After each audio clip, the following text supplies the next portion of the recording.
और इसके बाद बात करेंगे 5 शहर 5 खबर की, जहां पहली खबर लखनऊ से सामने आ रही है। विधानसभा सत्र में क्या कुछ हुआ आपको बताएंगे। दूसरी खबर दिल्ली से आ रही है, जहां अरविंद केजरीवाल आबकारी घोटाला मामले में 5वें समन पर भी ईडी के सामने पेश नहीं हुए।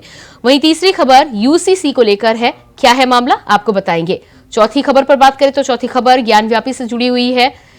और इसके बाद बात करेंगे 5वीं खबर की, तो वो जौनपुर से सामने आ रही है, जहां बदमाशों के हौसले बुलंद नजर आ रहे हैं। बता दें कि बेखौफ बदमाशों ने दुकान पर चढ़कर व्यापारी को गोली मारी।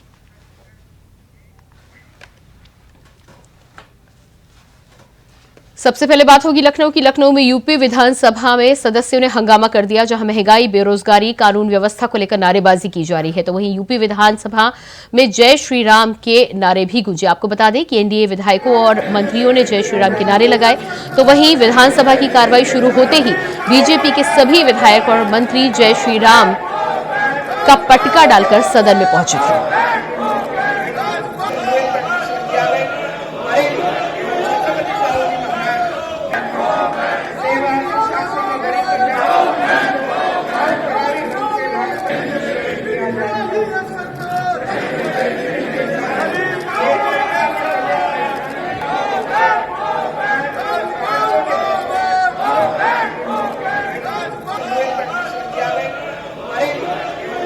तस्वीरें आप देख पा रहे हैं, यूपी विधानसभा के सत्र की शुरुआत की तस्वीरें हैं। आज उत्तर प्रदेश में बजट सत्र की शुरुआत हो रही थी, जहां पर ये तस्वीरें निकलकर सामने आई हैं। बताया जा रहा है कि भारतीय जनता पार्टी के तमाम विधायक जय श्री राम के पटके के साथ ही साथ सदन में पहुंचे और उसके बाद जय श्री राम के नारे लगाने की शुरुआत कर दी। तस्वीरें आप देख पा रहे हैं, हंगामेदार बजट सेशन की शुरुआत लखनऊ विधानसभा में देखने को मिली है। एक तरफ समाजवादी पार्टी के विधायक विरोध करते हुए नजर आ रहे हैं। नारेबाजियों का दौर विधानसभा में देखने को मिला। और इसी खबर पर हमारे साथ लखनऊ से संवाददाता शुभम पांडे लाइव जुड़ चुके हैं। जी शुभम, तस्वीरें हमारे दर्शकों को हम दिखा रहे थे। भारतीय जनता पार्टी के तमाम विधायक जिस तरह से जय श्री राम के नाम का पटका डालकर पहुंचे थे और जय श्री राम के नारे आज विधानसभा में देखने को मिले, क्या कुछ पूरी जानकारी है? जी बिल्कुल, आज यूपी के विधानसभा सत्र की जो पहला दिन था वो उसकी शुरुआत हुई थी। उसी के बाद वहां पर जैसे ही सभी जो सदस्य थे, विधानसभा सदस्य सभी वहां पर पहुंचना शुरू हुए थे। उसी के बाद बीजेपी के जो विधायक थे, जो मंत्री थे, वो जय श्री राम के जो नारे हैं वो लगाते हुए पहुंचे थे। और विधानसभा का सत्र जो है आज थोड़ा सा गर्मा गर्म वाला जो मामला रहा वो बना रहा। देखा जा सकता है कि उसी के साथ वहां पर उन्होंने जो राम नाम के जो पटके थे वो पहनकर पहुंचे थे। और बीजेपी के चाहे वो विधायक हो चाहे मंत्री हो, सभी लोग बाकायदा जो है सदन के अंदर जय श्री राम के नारे लगा रहे थे। उसी के साथ समाजवादी पार्टी के जो विधायक थे उनकी तरफ से लगातार जो महंगाई, बेरोजगारी, सुरक्षा को लेकर के, स्वास्थ्य को लेकर के लगातार सरकार को घेरने के लिए जो एजेंडे हैं उनको बनाया गया था। उसके नजरिए से कहा जा सकता है लगातार जो सरकार के विरोध के खिलाफ जो नारेबाजी है वो की गई कि महंगाई बढ़ती हुई जा रही है, स्वास्थ्य व्यवस्था को लेकर के, सुरक्षा को लेकर के अहम जो शक्तियां थी, जो चीजें थी, उसके जरिए जो अपनी आवाज है वो बुलंद की गई। वहीं लगातार जो जैसे ही कार्रवाई शुरू हुई थी उसी के दौरान जब सदन जो है हंगामेदार रहा, हंगामेदार सदन को देखते हुए कार्रवाई जो है कल 11 बजे तक की स्थगित कर दी गई थी। और कहा जा सकता है कि वहीं जहां एक तरफ 22 जनवरी के बाद लगातार जो पूरा देश जो है राममय दिखाई पड़ रहा था, वहीं आज यूपी विधानसभा का जो सत्र से शुरू हुआ था उसका भी दिन जो है कहीं ना कहीं पूरी तरीके से उत्तर प्रदेश की जो विधानसभा का जो सत्र था वो भी राम में दिखाई दिया। राम जी बिल्कुल शुभम, इस तमाम जानकारी के लिए आपको बहुत बहुत शुक्रिया। और इसके बाद बात करेंगे अगली खबर की। दिल्ली के मुख्यमंत्री अरविंद केजरीवाल आज भी आबकारी नीति मामले में ईडी के सामने पेश नहीं हुए।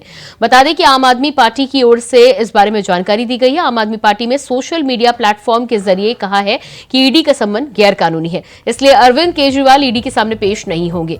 वहीं बीजेपी के नेताओं ने कहा है कि कानून के ऊपर कोई नहीं है।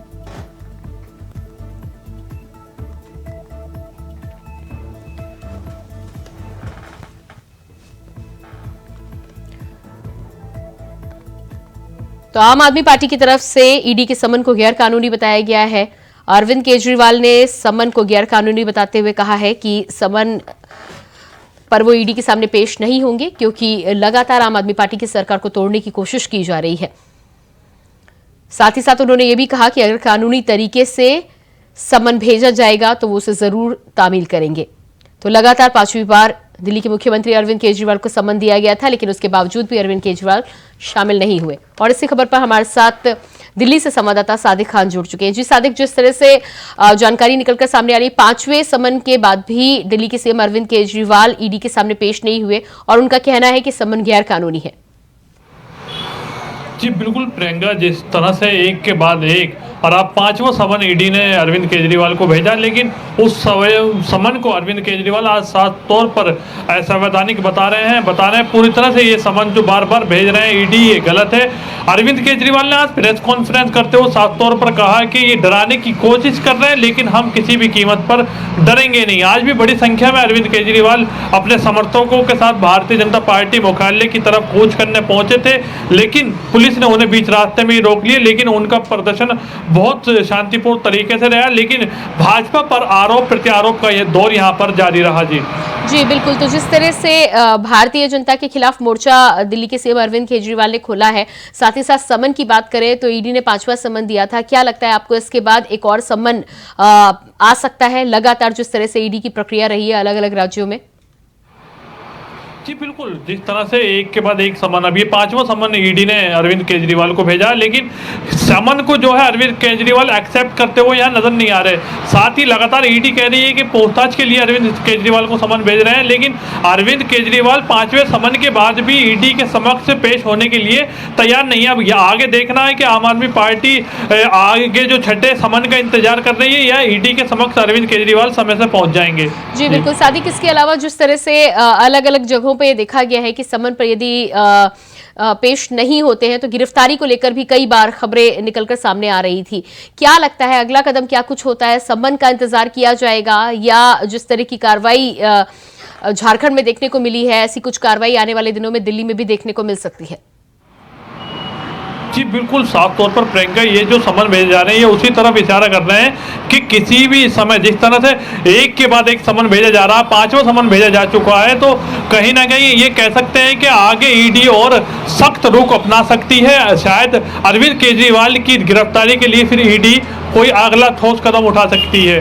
उसी से बचते हुए अरविंद केजरीवाल अपने समर्थकों के बीच लगातार यही कह रहे हैं कि भारतीय जनता पार्टी उन्हें डराने की कोशिश कर रही है। जी बिल्कुल, 5वें समन के खिलाफ जिस तरह से मुख्यमंत्री अरविंद केजरीवाल ने आज प्रेस कॉन्फ्रेंस कर प्रदर्शन भी किया है, क्या इसे आम आदमी पार्टी की रणनीति माना जाए? जी बिल्कुल, जिस तरह से आगामी लोकसभा चुनाव को लेकर भी इस पूरे मुद्दे को आम आदमी पार्टी भुनाती हुई नजर आ रही है। लगातार अरविंद केजरीवाल जनता से, अपने समर्थकों से यही कह रहे हैं कि हमें डराया जा रहा है, जो हमारी आप लोगों की आवाज़ है उन्हें दबाया जा रहा है, लेकिन हम डरने दबने वाले नहीं हैं। हम लड़ेंगे और हम जीतेंगे, लेकिन झुकेंगे नहीं। जी बिल्कुल, जिस तरह से आपने जानकारी दी थी, मुख्यमंत्री ने कूच किया था लेकिन पुलिस ने बीच में रोक दिया है। क्या कुछ अगला कदम आम आदमी पार्टी की तरफ से हो सकता है? कि इस बारे में कोई जानकारी, कोई इनपुट आप तक पहुंचाए?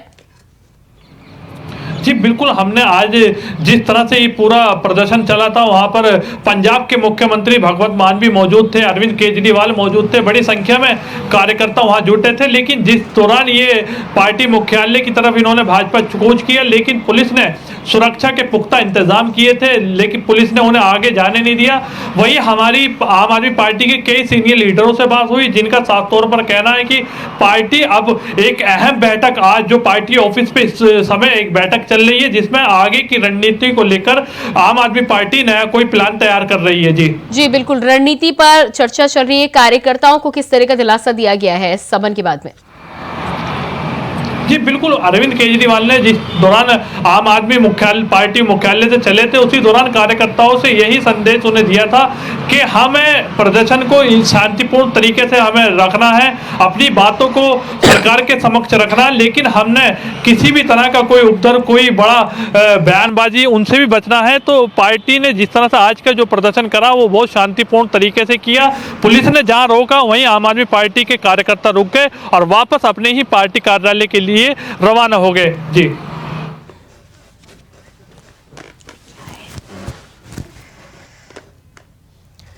सादिक, इस तमाम जानकारी के लिए आपका बहुत बहुत शुक्रिया। और अब बात करेंगे अगली खबर की। खबर देहरादून से है, जहां यूसीसी ड्राफ्ट कमेटी ने आज यूनिफॉर्म सिविल कोड का ड्राफ्ट मुख्यमंत्री को सौंप दिया है, जिसको लेकर विपक्ष अभी भी हमलावर है। कांग्रेस प्रदेश अध्यक्ष करण महारा ने कहा है कि यूनिफॉर्म सिविल कोड बीजेपी का चुनावी मुद्दा है, चुनावी समय पर इसको बार बार लेकर आते रहे। वहीं उत्तराखंड के मुख्यमंत्री पुष्कर सिंह धामी शाम को दिल्ली पहुंच सकते हैं, जहां यूसीसी की रिपोर्ट को लेकर प्रधानमंत्री और गृह मंत्री से मुलाकात हो सकती है।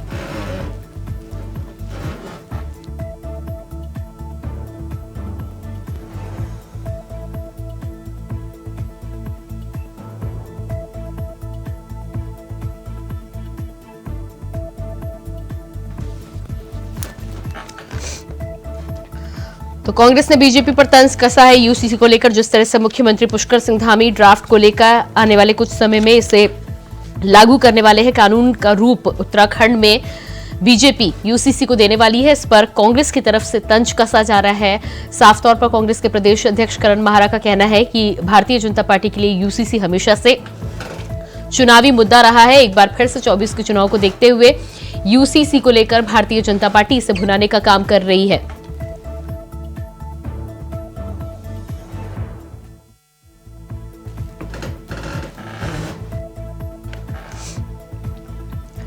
तो कांग्रेस और भारतीय जनता पार्टी को लेकर यूसीसी पर उत्तराखंड में सियासी जंग छिड़ी हुई है। कांग्रेस की तरफ से वार पलटवार का सिलसिला लगातार जारी है। दूसरी तरफ मुख्यमंत्री यूसीसी के ड्राफ्ट को लेकर दिल्ली की तरफ कूच कर सकते हैं। मुख्यमंत्री का साफ कहना है कि आने वाले समय में जल्द ही उत्तराखंड में यूसीसी को लागू करने को लेकर उनकी सरकार पूरी तरह से संजीदा है और कवायद जारी है।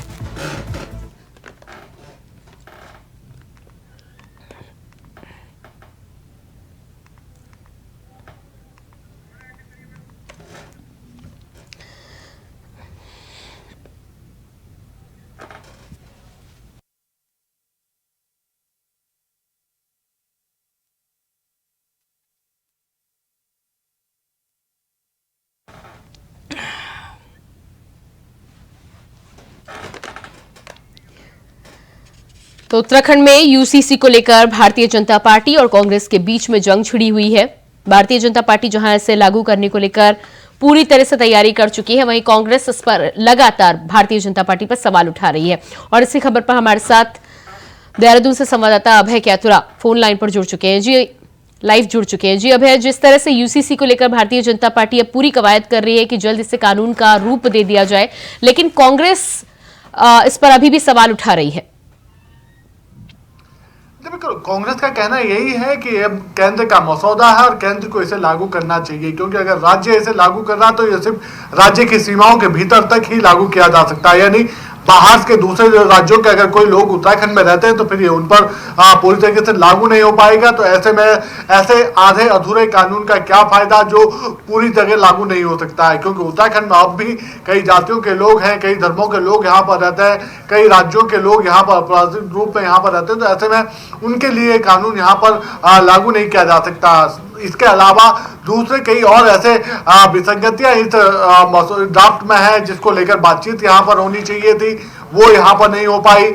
जो सुझाव विशेषज्ञों से लिए जाने चाहिए थे वो सुझाव सरकार की तरफ से नहीं लिए गए, और यही वजह है कि विपक्ष इसे आधा अधूरा ड्राफ्ट यहाँ पर मान रहा है। उनका कहना है कि बाकी चीजें स्पष्ट तभी हो पाएंगी जब सरकार की तरफ से इसे मसौदे को सार्वजनिक रूप से करने का काम यहाँ पर किया जाएगा, सार्वजनिक किया जाएगा, ताकि पता चल सके कि इस कानून में आखिर चीजें कौन कौन सी है। क्योंकि अभी तक ये कहा जा सकता है कि जो सरकार ने ड्राफ्ट बनाया है, जिसकी बातचीत यहाँ पर हो रही है, तो वो महिलाओं के अधिकारों को संरक्षित करने वाला कहा जा सकता है। महिलाओं जो किसी भी धर्म की अगर महिला तो उसके अधिकारों को संरक्षित करने का काम ये कानून यहाँ पर करेगा। लेकिन जिस हिसाब से यूसीसी को लेकर बात होनी चाहिए वो इसमें दिखाई नहीं देती है। लेकिन दूसरी तरफ ये कह सकते हैं कि इसको लेकर चाहे बीजेपी हो या पूर्व वरिष्ठ नेता हो या फिर दूसरे धर्मों के जो लोग हैं वो तारीफ करते हुए नजर आते हैं कि आखिरकार सरकार ने जो वायदा किया था वो वायदा पूरा करने का काम अब यहाँ पर किया गया है। और ये कहा जा सकता है कि जैसे ही इसे कल कैबिनेट पे पेश करने के बाद इसे सदन के पटल पर रखा जाएगा, 5 फरवरी से जो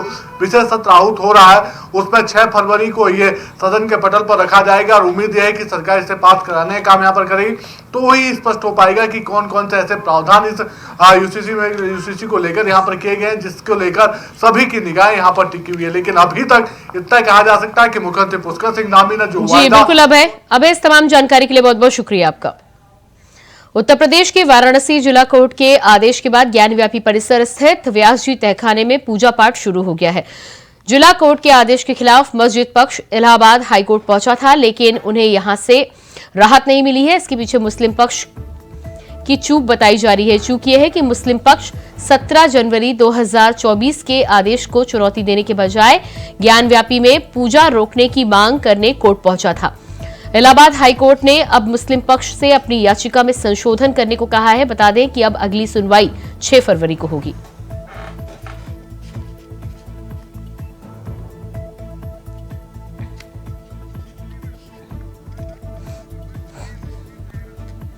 और इसी खबर पर हमारे साथ प्रयागराज से संवाददाता शोएब रिजवी लाइव जुड़ चुके हैं। जी शोएब, इस पूरे मामले में जिस तरह से मुस्लिम पक्ष को राहत नहीं मिली है, इनकार कर दिया गया है, क्या कुछ पूरा मामला है, जानकारी दीजिएगा।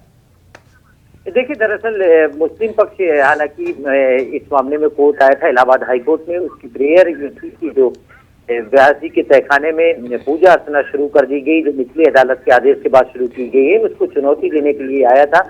हालांकि जो हिंदू पक्ष है उसने इस बात पे आपत्ति दिखाई कि दरअसल जो 31 जनवरी का फैसला है वो उससे पहले के 17 जनवरी के फैसले का ही एक रूप है। यानी मूल जो आदेश हुआ था वो 17 जनवरी को हुआ था, जिसमें उस तहखाने के लिए एक रिसीवर नियुक्त कर दिया गया था कोर्ट की तरफ से निचली अदालत को।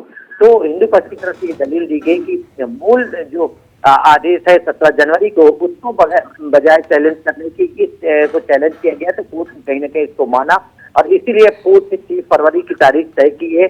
6 फरवरी को मुस्लिम पक्ष को भी चैलेंज करेगा जो 17 जनवरी का निचली अदालत का आदेश है, जिसमें बाकायदा उसने रिसीवर नियुक्त कर दिया है उस तहखाने के लिए। और उसी कड़ी में हिंदू पक्ष के फेवर में 31 जनवरी को जो आदेश आया वो इस बात के लिए आदेश आया कि बाकायदा जो हिंदू पक्ष की डिमांड थी पूजा अर्चना करने की, उसकी डिमांड को उसने मान लिया था, जिसको मुस्लिम पक्ष ने अब चैलेंज किया है। हालांकि आज जब कोर्ट में सुनवाई हुई तो हिंदू पक्ष जी बिल्कुल शोएब इस तमाम जानकारी के लिए बहुत शुक्रिया आपका। और इसके बाद बात करेंगे अगली खबर की। खबर जौनपुर से सामने आ रही है, जहां बदमाशों के हौसले बुलंद नजर आ रहे हैं। बता दें कि बेखौफ बदमाशों ने दुकान पर चढ़कर व्यापारी को गोली मारी है। तभी बदमाशों का व्यापारी को गोली मारने का लाइव वीडियो सीसीटीवी कैमरे में कैद हो गया, साथ ही सोशल मीडिया पर वायरल हो रहा है। वहीं गंभीर हालत में व्यापारी को अस्पताल में भर्ती कराया गया है। सूचना मिलते ही मौके पर पहुंची पुलिस मामले की जांच में जुट गई है। मामला सरपतहा थाना क्षेत्र के पट्टी नरेंद्रपुर गांव का बताया जा रहा है।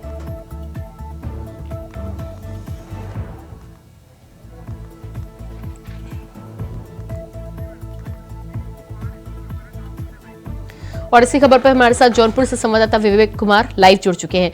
जी विवेक, जिस तरह से सीसीटीवी फुटेज यहां पर हम देख पा रहे हैं, किस तरह से बदमाश वहां पर पहुंचे हैं और व्यापारी पर गोली चलाई है, क्या कुछ पूरा मामला था? और बिल्कुल आपको बता दूं, जनपद जौनपुर में जो है अपराधियों के हौसले इस कदर बुलंद है कि उन्हें पुलिस के खौफ नहीं है। ताजा मामला जो है गुरुवार की जो है देर शाम का है। बताया जा रहा है सरपतहा थाना क्षेत्र के पट्टी नरेंद्रपुर गांव में जो है हार्डवेयर व्यापारी को जो है बाइक सवार बदमाशों ने दुकान पर चढ़कर जो है गोली मारकर फरार हो जाते हैं और दुकान पर लगे सीसीटीवी फुटेज पर जो है कैद हो जाती है, बदमाशों की करतूत कैद होती है और सोशल मीडिया पर जो है बदमाशों की करतूत वायरल होता है, हड़कंप मच जाता है। हालांकि पुलिस मौके पर पहुंचती है, घायल व्यापारी को इलाज के लिए अस्पताल में भर्ती कराया जाए, जहां उसकी हालत गंभीर है। वाराणसी अस्पताल में जो व्यापारी का इलाज चल रहा है। जी बिल्कुल विवेक, इस तमाम जानकारी के लिए बहुत धन्यवाद आपका। और इसी के साथ फिलहाल 5/4/5 खबर में इतना ही। खबरों के लिए बने रहे इंडिया वॉइस के साथ। मुझे दीजिए इजाजत, नमस्कार।